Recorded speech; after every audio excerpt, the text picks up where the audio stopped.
So let's go ahead and draw some arbitrary function f of x. So here is some arbitrary function.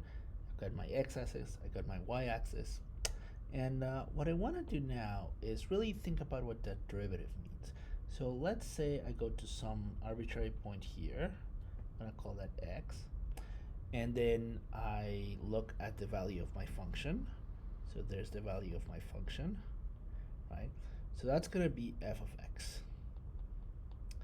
Now, if I take a small step to the right over here, so call this delta x, then the function has a new different value over here. And this different value is going to be f of x plus delta x.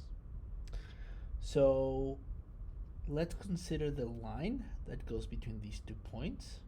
That line would look something like this, right?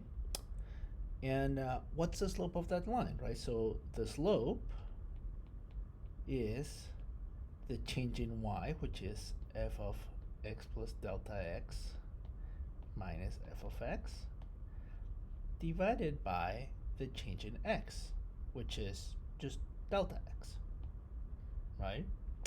So that's the slope, and you'll notice that as I take the limit that delta x goes to 0, right? So as delta x goes to 0, I'm going to find that the slope is equal to the derivative of f of x, right? So that's our big result. The slope is equal to df dx, or you can also find this notation f prime for the derivative.